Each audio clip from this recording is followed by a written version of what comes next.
o compromisso. Normalmente, quando a gente tem um compromisso, a gente estuda com antecedência, porque, na verdade, é até uma bênção, né? É uma caridade que fazem convidar a gente para estudar junto com as pessoas. Porque vocês sabem quem é que lucra mais com esses convites para vir aqui, para conversar e tal? É quem está do lado de cá, né? Porque aí a gente estuda, lê, pensa a respeito e tende a aprender mais, né? Então, realmente é uma possibilidade. Então, diante disso, o que eu estou trazendo para vocês? Estou trazendo o estudo que a gente fez lá no CERJ na quinta-feira passada, né?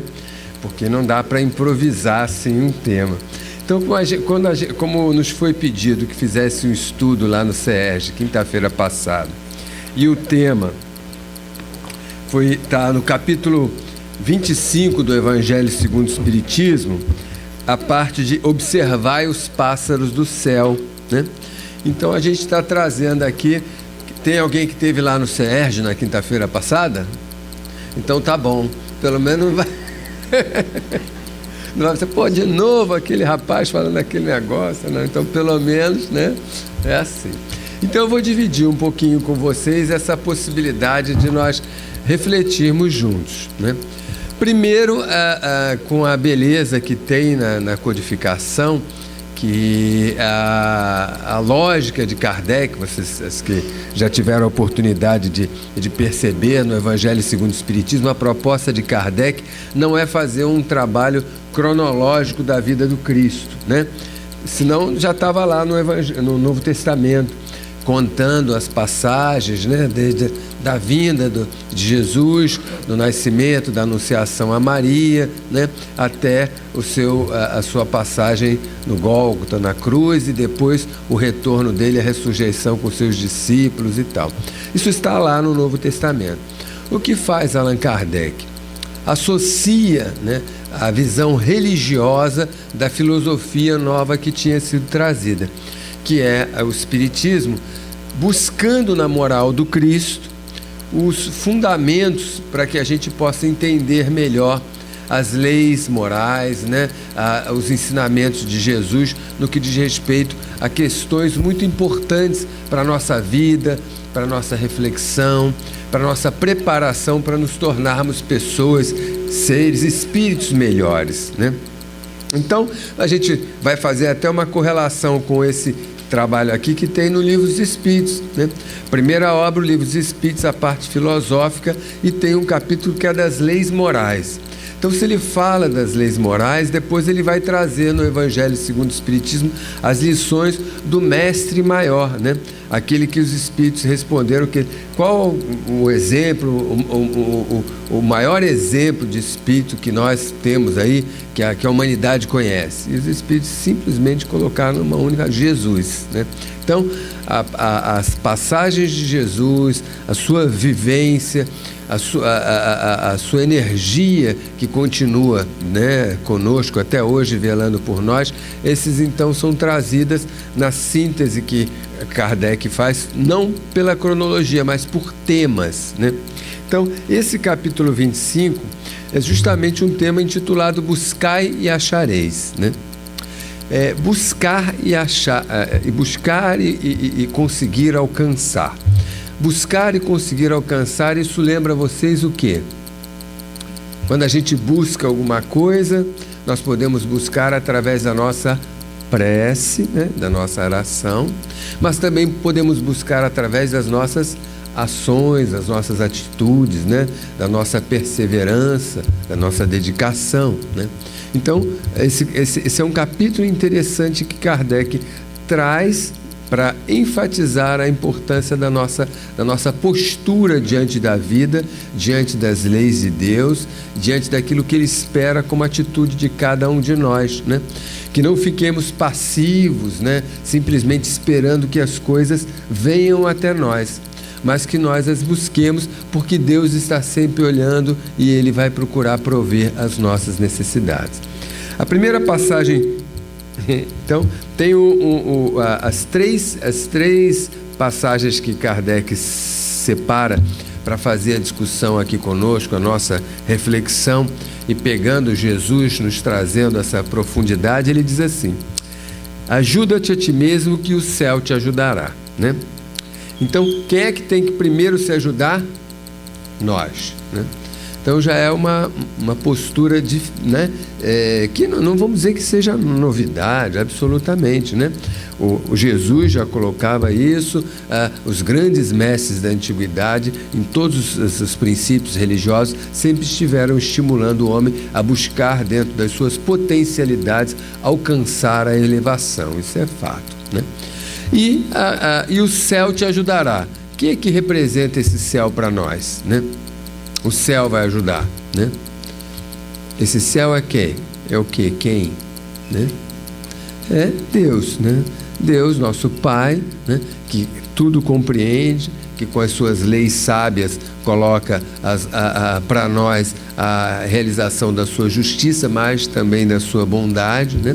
Está sempre vendo a nossa busca e, portanto, está disposto a nos ajudar. Mas Ele ajuda através de quem? Quem é que se torna assim o emissário divino para nos ajudar nos momentos de necessidade?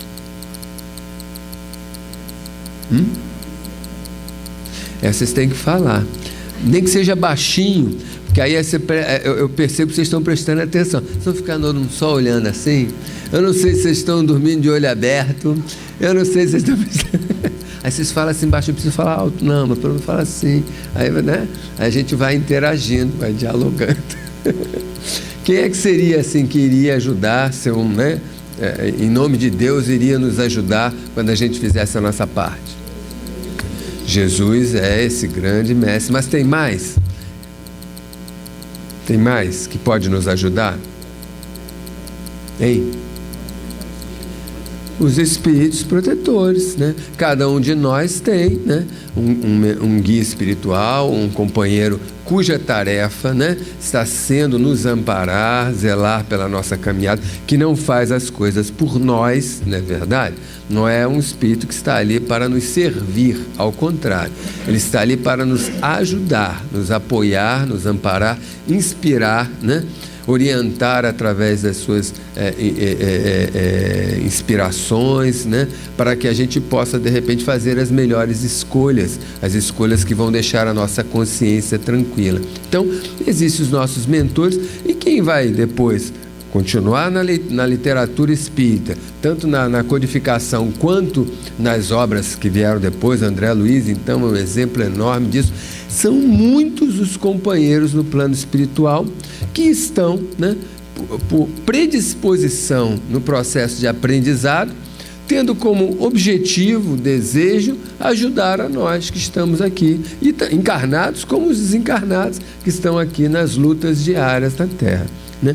Então, fazendo a nossa parte, né, vamos angariar para nós méritos, né, merecimento, para abrirmos, né, espaços, atitude mental, sintonia, e recebemos então o amparo desses mentores, desses espíritos afins, de companheiros que gostam de nós, que já estão no plano espiritual e que, desejosos de ver a nossa felicidade, não muitas vezes a felicidade que a gente quer que seja, mas aquela felicidade que a gente precisa que aconteça para a nossa evolução e o nosso aprendizado, estão tentando, né, ajudar-nos, inspirar-nos, envolver.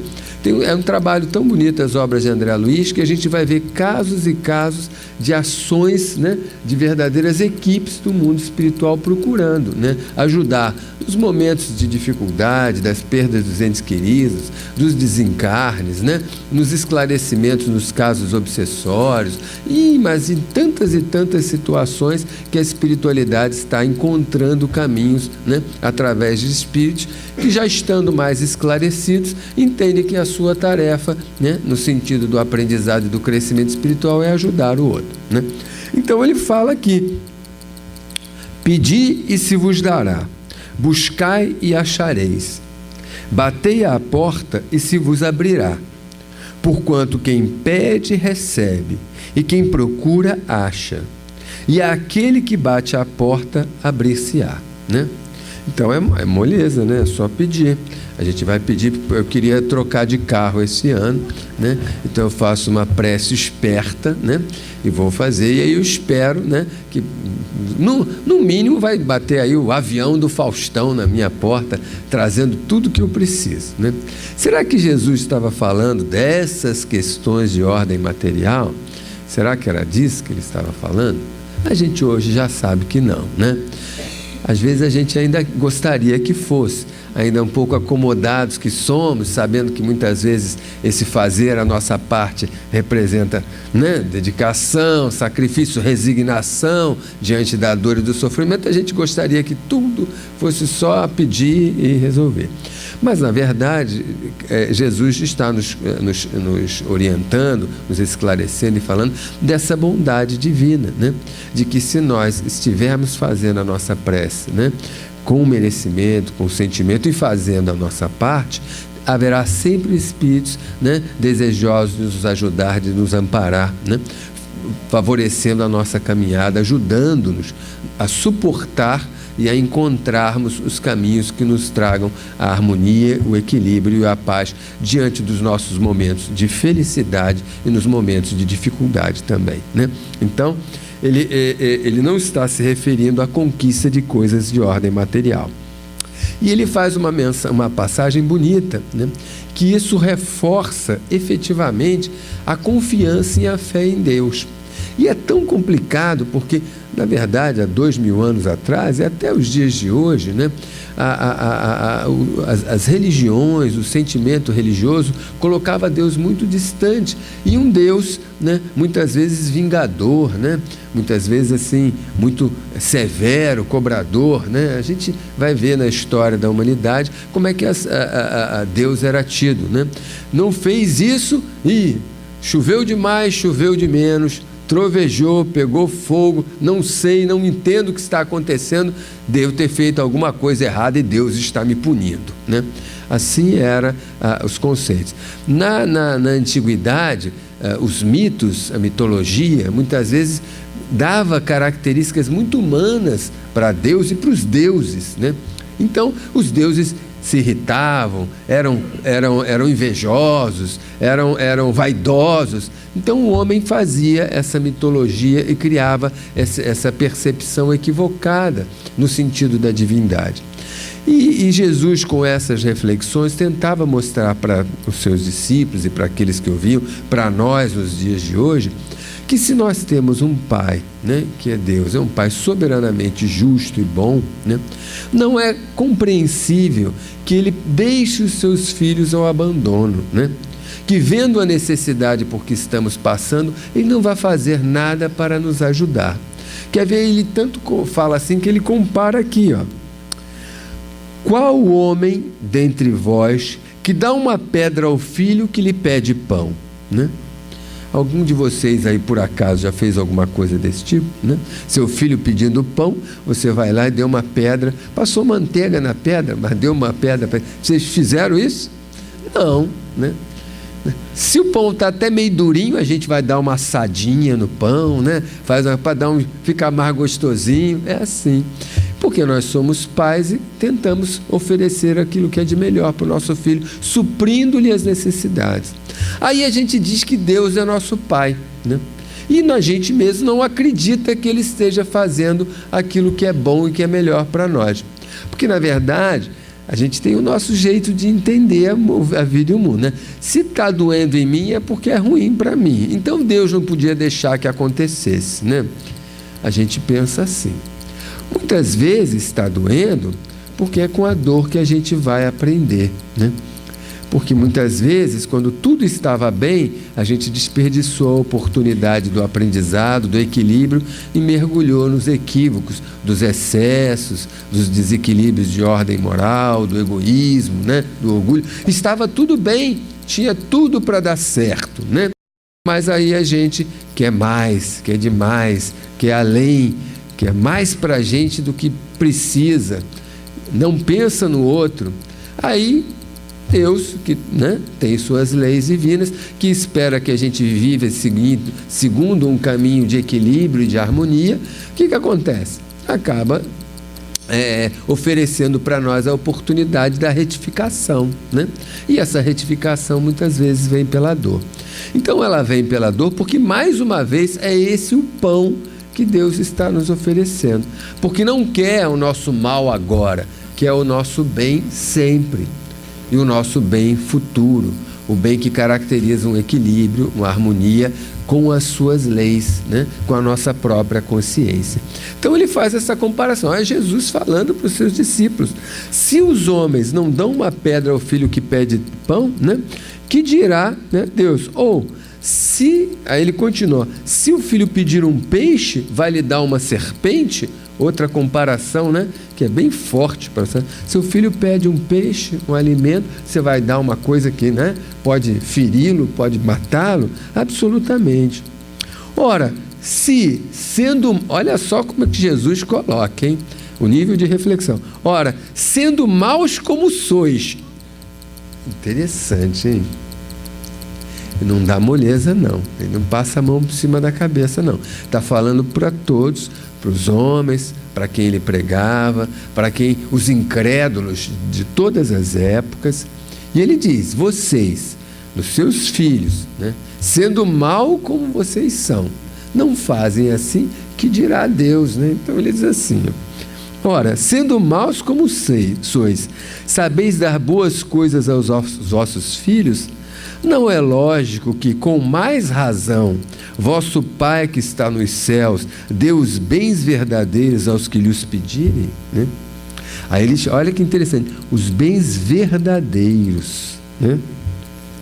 Ele em nenhum momento está falando que vai dar aquilo que a gente quer, que a gente entende que é o bom para nós no momento, normalmente associado ao conforto material, né? As conquistas do poder, né? Daquilo que os valores que depois o próprio Jesus em outra passagem diz que não são aqueles que a gente deve cultivar, porque os que nós devemos cultivar são aqueles que o ladrão não rouba, o tempo não consome e a traça não corrói, né? Esses sim são os bens que nós devemos rogar a Deus pedir. Então, se a coisa está difícil, né, em vez de eu pedir para Ele me tirar a prova, eu devo pedir o quê? Paciência e resignação, né? Sabedoria para conseguir entender aquele irmão que está ao meu lado e que tenho dificuldade de me relacionar e que ele ainda não despertou para, junto comigo, aprender a caminhar lado a lado, ajudando a transformar o outro, compreendendo, perdoando, aceitando. Eu peço para me livrar dele, é isso que eu faço. Pô, meu Deus do céu, será que não podia, né, tal? Leva essa alma daqui. Não, na verdade não é isso, não pode ser assim. Porque senão a gente não está construindo em nós esses valores verdadeiros. Porque Jesus não deixa lá. Os bens verdadeiros. E isso não está isolado, porque isso está dentro do contexto da estada de Jesus entre nós, de todos os ensinamentos que Ele nos deu, né? Quantas e quantas vezes Ele nos chamou a atenção, né? Para que nós não devêssemos buscar pura e simplesmente as questões de ordem material, né? Que devêssemos estar atentos às questões que nos levassem à espiritualização, à transformação, né? Agora, Kardec é muito bonito no trabalho que ele faz nesse capítulo, porque ele vai construindo, a partir das orientações de Jesus, as questões bonitas que reforçam em nós um entendimento melhor, né? E que também depende de estudar, meditar, repensar e estar sempre repassando no mesmo ponto, né? Porque se não fosse para a gente estudar repetidamente, a gente não estava mais aqui encarnado, né? Já estávamos lá como espíritos felizes lá, trabalhando em outros níveis e tal. Nós aqui estamos e precisamos repetidamente passar e discutir as mesmas questões para que aos poucos a gente vá construindo o entendimento, né? Depois ele traz justamente essa questão aqui, que foi a que a gente estudou lá no SERJ, que diz assim, observai os pássaros do céu. Vocês já devem ter ouvido, né? Essas passagens. Olhar os lírios do campo, observar os pássaros do céu.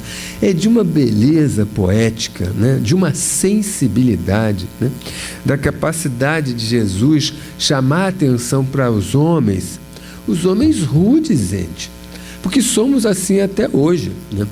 Quantos de nós já está desenvolvido na sua sensibilidade para olhar para a natureza que nos cerca e ver nela a presença de Deus na sua simplicidade, na sua beleza, na sua singeleza?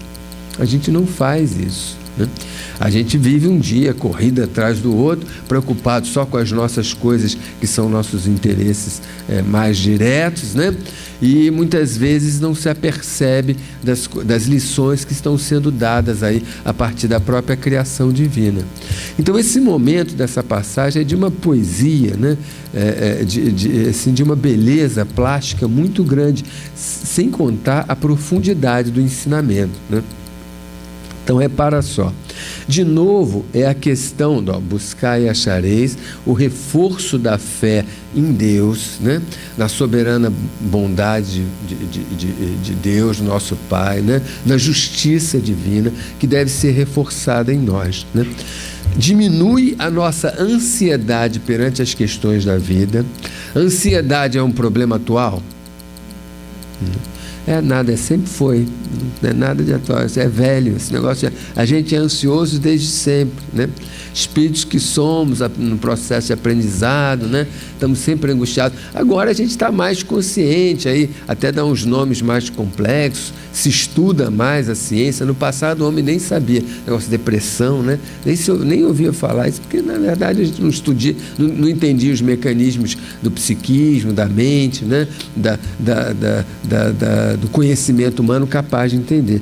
Mas desde sempre nós fomos assim, e nós temos que começar a nos transformar e a mudar, né? Entender, ter menos ansiedade diante das questões da vida, mais tranquilidade, serenidade, né? Conscientes que somos de que Deus, né? Deus está sempre nos dando aquilo que é melhor. Ele não coloca uma prova acima de nossas forças. Mais uma vez aquilo, se nós não fazemos isso com o nosso filho, se qualquer mamãe que estiver aí, né, vendo o filho ali sucumbindo diante de um peso, ela vai tentar lá ajudar, e porque a gente vai achar que Deus ia querer nos esmagar, né, embaixo do peso das provas que Ele colocasse sobre nossos ombros? Ao contrário, né, está sempre colocando as possibilidades para nós construirmos a nossa caminhada com leveza. Então Ele diz assim, ó: não acumuleis tesouros na terra, onde a ferrugem e os vermes os comem, e onde os ladrões os desenterram e roubam. É Jesus falando, né? Simples como isso.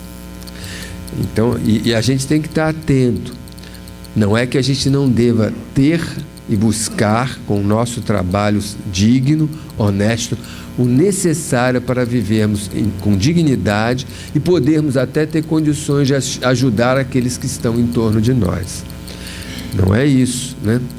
Mas a maneira como a gente vai se colocar perante as questões materiais é que faz a diferença, né? O valor que nós damos para ela, a importância, né, que nós damos para isso que pode chegar até nós como ferramenta de construção da nossa caminhada, aí é que está a diferença, né? Porque não é quem tem pouco que está certo, né? É a maneira como a pessoa se coloca diante das coisas que está construindo na sua vida.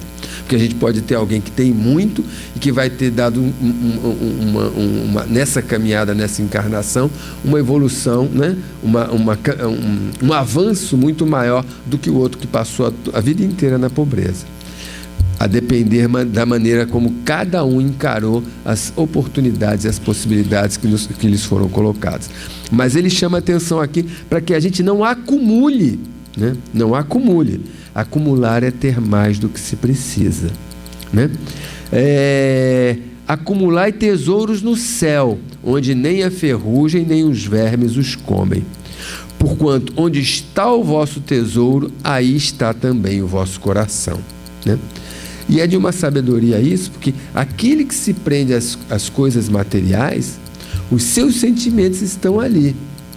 Aí o que acontece com alguém muito apegado às terras, às propriedades, aos bens materiais, aos títulos, às coisas? Quando desencarna, o que faz?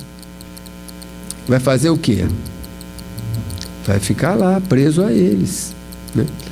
Vai ficar, parece, né? Tá aí as obras espíritas, as descrições são inúmeras de como sofrem os companheiros que já não mais, né, de posse do corpo material, né? Não mais podendo lidar com as questões materiais que tomavam todo o seu interesse, seu sentimento, né, sua razão, eles estão lá e continuam presos aqui, não conseguem se desprender. É um sofrimento, é uma angústia, né? Então está lá o coração deles. Agora, se o seu tesouro está nas coisas do céu, né, na alegria sincera e pura, no desejo de ajudar, na busca de autotransformação, na sinceridade do bem que possa fazer para o outro, no desejar o bem para o outro com alegria. Você pode estar onde tiver, que você vai estar bem, vai estar feliz. E mais, vai ter um bocado de gente feliz em torno de você. Em particular, aqueles que lhes são gratos por todo o bem que você fez, né? Em vez de estarem ao seu lado aqueles que estão querendo usurpar daquilo que você construiu materialmente, vão estar aqueles que são gratos, felizes, querendo ver o seu bem e o melhor para você, né? Então são construções que a gente tem que aprender a fazer. E que Jesus já está dizendo para nós, né? 2000 anos atrás, está na hora da gente refletir e trabalhar. Então ele continua: eis porque vos digo, não vos inquieteis por saber onde achareis o que comer para o sustento da vossa vida, nem de onde tirareis vestes para cobrir o vosso corpo. Não é a vida mais que o alimento e o corpo mais do que as vestes, né? Então agora a gente vai sair, vai ficar sentado ali na porta do centro, né? Esperar que a comida venha até nós, é isso? O que vai acontecer? Provavelmente vai ter o pessoal caridoso, você vai fazer umas quentinhas, né? Vai dar para a gente ali, a gente vai ter que viver de quentinha, é isso? Não é isso. Não é para a gente não fazer aquilo necessário à nossa vida, à nossa sobrevivência. Mas é para que a gente não se inquiete, né? Não se angustie, não sofra com essas questões, porque Deus provê, né? Deus nos dá. Se a gente fizer a nossa parte, buscar e achar, e se a gente trabalhar com honestidade, se a gente tiver fé e confiança, né, Ele dará o que é necessário para a nossa caminhada, né, dos nossos, dentro daquilo que é bom e necessário para a nossa evolução. E aí ele continua e tem as passagens lindas, que ele diz assim: observai os pássaros do céu, não semeiam nem ceifam, nada guardam em celeiros, mas vosso Pai Celestial os alimenta. Não sois mais do que elas? E qual dentre vós o que pode, com todos os seus esforços, aumentar um côvado a sua estatura? Um côvado era uma medida, né, que era equivalente a 3 palmos, em torno de 60 e poucos centímetros, né? Então diz assim: alguém aí consegue fazer isso? Eu quero ficar mais alto. Tem o pessoal mais baixinho. Tem um altão que queria diminuir, né? Tem um baixinho que quer. Ninguém consegue fazer isso. Ele chama atenção para isso. Então ele diz aqui: os pássaros. Agora, gente, pássaro fica quietinho em cima do galho e a comida vem? Não. Ele corre atrás, né? Tem que lutar muitas vezes, né? Brigar com outros, correr atrás, disputar, mas o alimento está lá para a sobrevivência dele dentro da lei natural, né? Então, quando ele diz isso, não é para que a gente fique sem fazer nada, esperando que caia do céu as coisas. É ter a confiança de que, assim como Deus provê as suas criaturas mais simples, como não iria prover os filhos, né, a quem Ele já dotou da capacidade do discernimento, do livre-arbítrio, do senso moral, a quem Ele criou para a evolução e para a felicidade? É claro que Ele teria que oferecer essas possibilidades. Então não vamos nos inquietar. Então ele continua colocando assim: porque também vos inquietais pelo vestuário, né? Observai como crescem os lírios dos campos, não trabalham nem fiam. Entretanto, eu vos declaro que nem Salomão, em toda a sua glória, jamais se vestiu como um deles. Olha que coisa bonita, né? E ele estava lá na época do rei Salomão, né? Dos homens que cultuavam a beleza das questões que o poder representava, né? As pedrarias, as joias, os tecidos finos, o luxo e tal. Ele sabia que os homens davam muita atenção para isso. E ele faz a comparação com os lírios do campo, né? E depois, brincadeira, eu não sei, não manjo muito de flor, não, né? Mas quem já teve a oportunidade de curtir assim um passeio numa exposição de orquídeas, numa posição, rapaz, né? A flor é um troço muito bonito. É uma coisa, como diz um colega nosso que trabalha muito com artes, a beleza está nos detalhes, né? Então, flor, acho que Deus estava realmente, eram uns dias de inspiração. Estou inspirado, vou criar uma flor aqui, né? Porque são umas coisas, tem cada flor que você fica parado assim, bonito. E ele chama atenção para a singeleza, a beleza dos lírios, né? Que a gente muitas vezes, do campo, que a gente não dá valor, né? Que os homens, né, estavam lá muito preocupados com as coisas materiais, né? As vestes são um símbolo, né? É claro que Jesus também se vestia, não andava nu, né? E não ia pregar que todos largassem as coisas para morrer no frio, morrer no calor, absolutamente. A questão é se inquietar, né? O querer ter, né, 10 túnicas, 10 sandálias naquela época, né? As túnicas, isso aqui é o problema. O exagero, o supérfluo é que é o problema, né? Aí ele continua aqui, ó.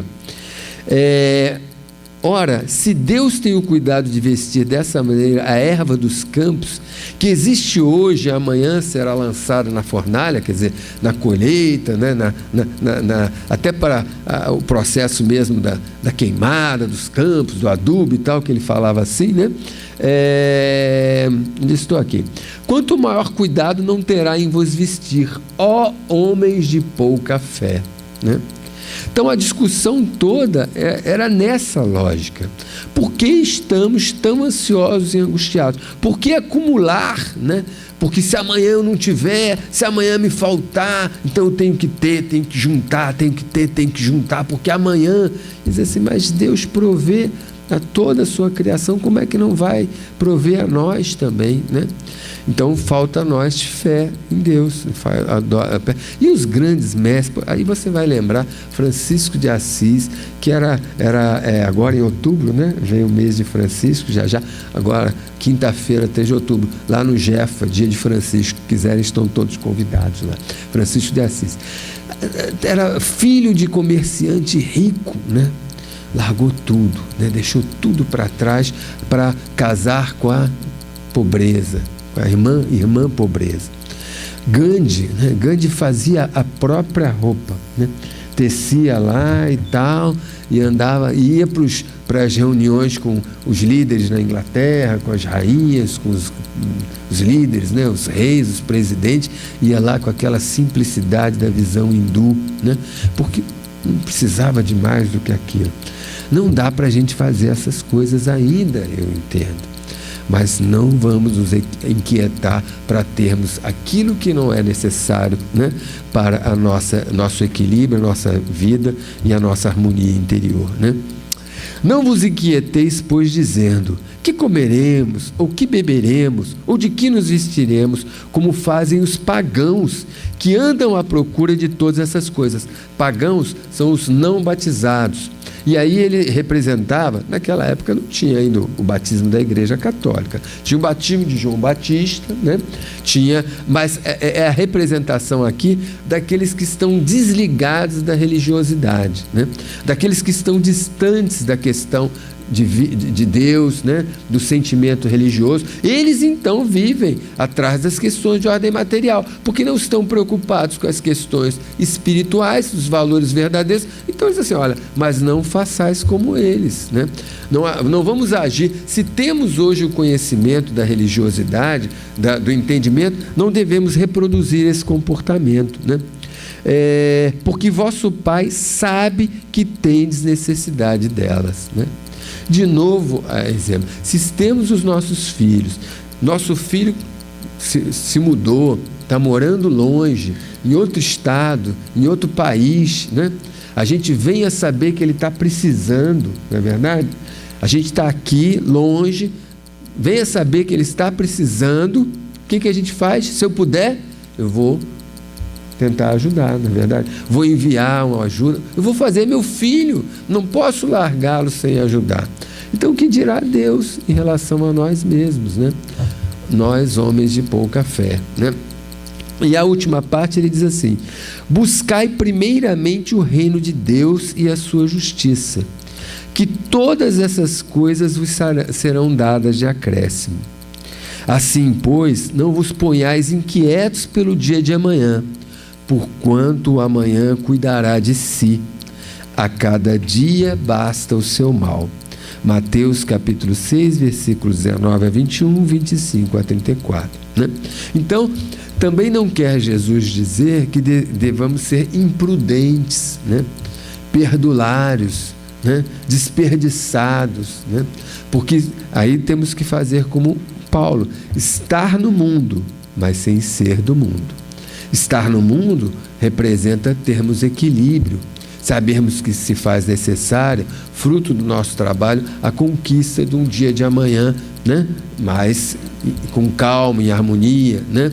A gente sabe da dificuldade, vem a idade, vem a velhice, e a gente precisa ter a tranquilidade para poder não depender dos outros, né? Poder ter a tranquilidade de nos mantermos em harmonia, em equilíbrio. Senão vem as doenças, se a gente fica angustiado porque não tem como se manter, aí acaba ficando doente, né? Sobrecarregando os demais. Então, naturalmente, a gente não quer que sejamos imprevidentes, imprudentes, que a gente, se tiver que dar, que seja para ajudar aquele que tem menos, né? Confiando que assim como estamos ajudando hoje, seremos ajudados por Deus mais tarde, com a tranquilidade de quem abre mão, de quem tem o despojamento, o desprendimento, né? Mas que é consciente e sabe enxergar as necessidades e as coisas que vêm do futuro. E aí é que está o ponto de equilíbrio, né? Aí tem aqui no Livro dos Espíritos como é que as coisas estão correlacionadas. A gente tem, peguei 3, claro que todo o Livro dos Espíritos se correlaciona com isso aqui, né?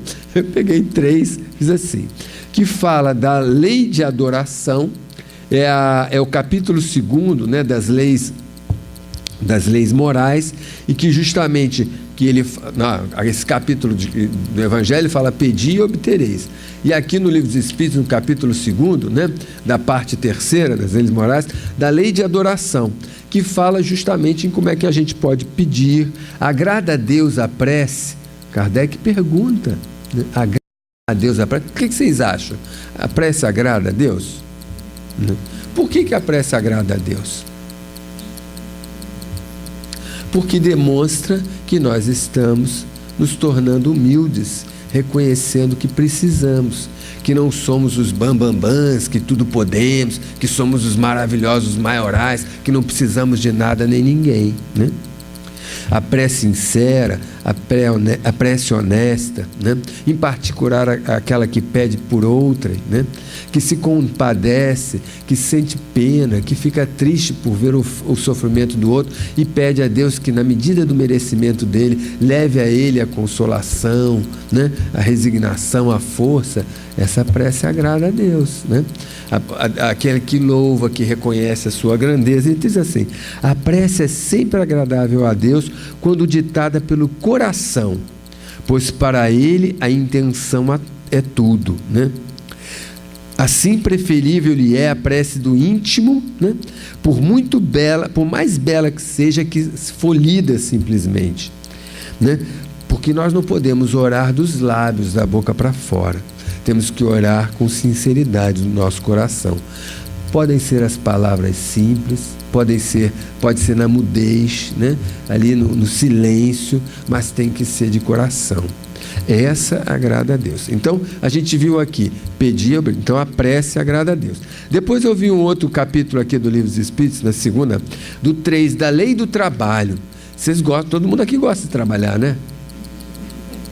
E não sentiu convicção, não, hein, rapaz. O pessoal riu, não entendi. Teve gente que abalançou a cabeça assim, eu fiz assim, não sei.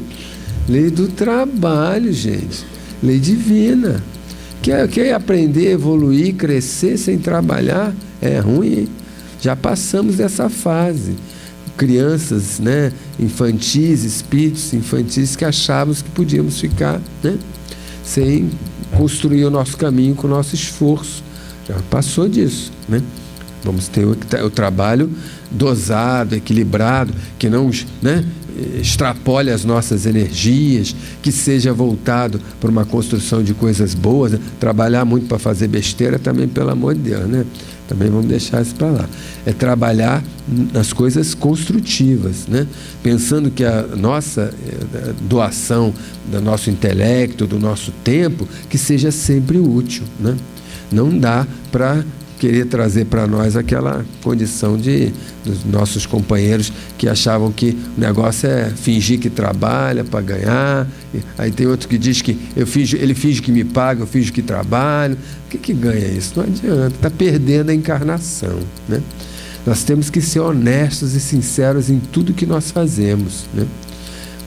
Não interessa, nós estamos nos colocando numa condição ali, diante daquela situação, para darmos o nosso melhor em todos os momentos da nossa vida. Nós não sabemos a nossa atitude, quanto pode fazer diferente para o outro, né? Às vezes a nossa irresponsabilidade vai causar um mal muito grande para uma pessoa que estava precisando daquela nossa tarefa desempenhada e bem desempenhada.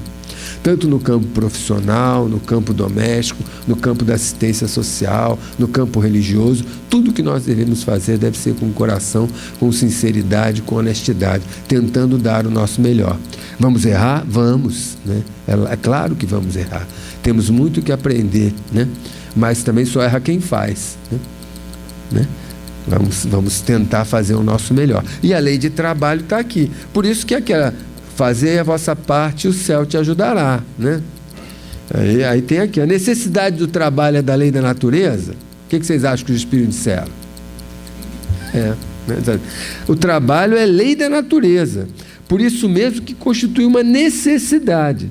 E a civilização obriga o homem a trabalhar mais, porque lhe aumenta as necessidades e os gozos, né? Quem mandou?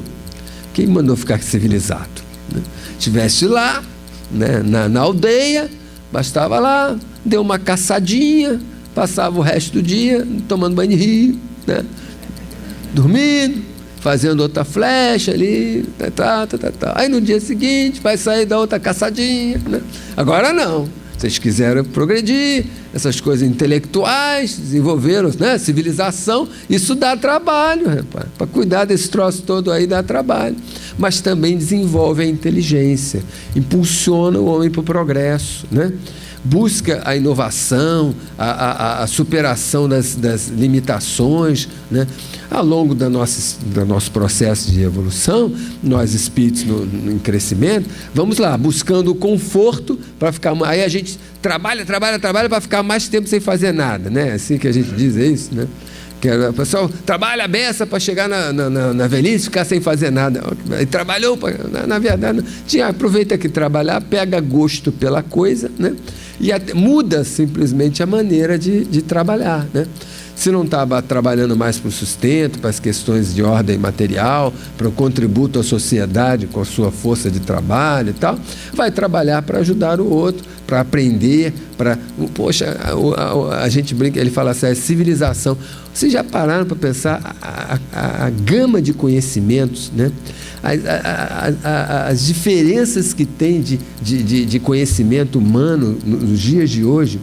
E quanta coisa a gente tem para aprender, que o espírito, poxa, né, não tem, caramba, no campo das artes, no campo da medicina, no campo das ciências exatas, no campo da literatura, são tantos os ramos do conhecimento, e que o espírito tem esse mundo para aprender, para crescer, né, para se deleitar com a beleza que tem. E a gente vê, quando tem companheiros que se envolvem em cada área, como se apaixonam, como gostam daquilo, como lhes dá alegria e prazer em cada uma das coisas que eles fazem.